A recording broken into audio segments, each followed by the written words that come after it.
an American president is hard. People criticize your policies, they nitpick your moral deficiencies. Every time you even suggest removing habeas corpus, people start whining.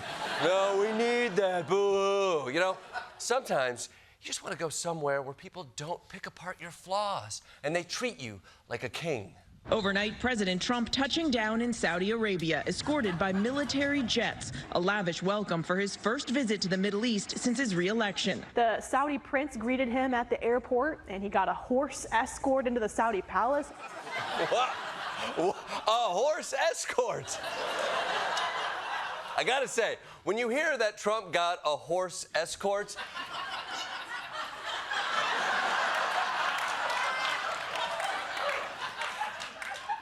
this is the best version of that story. But, I gotta tell you, Saudi Arabia, oh man, they went all out. It wasn't just the horse escort. They greeted Trump with a full brass band that was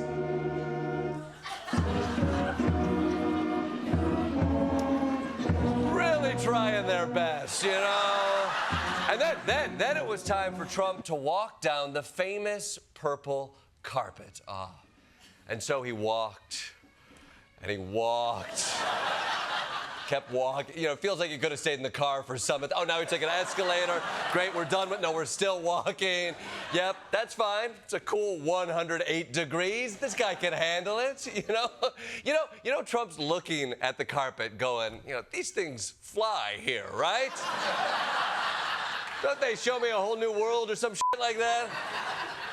But look, a horse guard and purple carpets, that might impress the average world leader. But Donald Trump is no average world leader. And Saudi Arabia knows how to cater to a man with such refined tastes.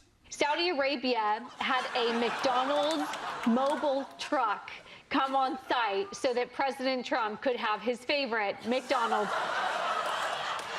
Perfect. Perfect.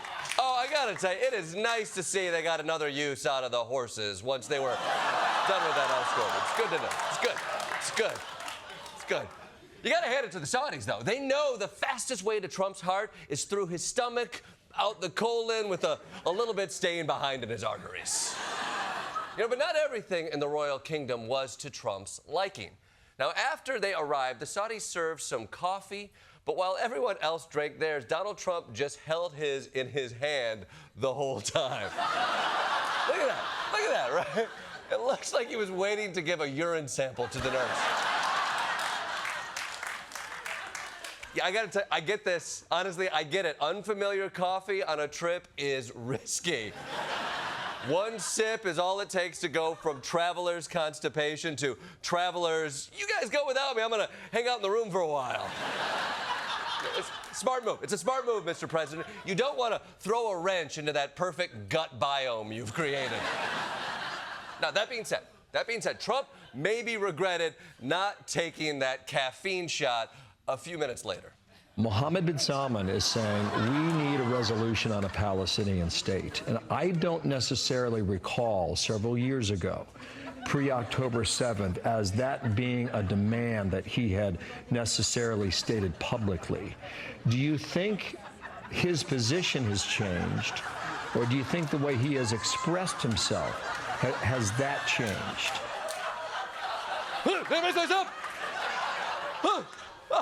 Mr. President, come on, you can't fall asleep there. This isn't an intelligence briefing. Come on, man. Look, it's not actually a big deal for the president to have jet lag. I'm not so much of an asshole that I make fun of someone for nodding off a bit on a trip. But you know who is that much of an asshole? Joe Biden. The guy can fall asleep instantly with the press watching. Who the hell wants to sleep with these people watching? And he's out cold. You see the dribble coming down the side of the street.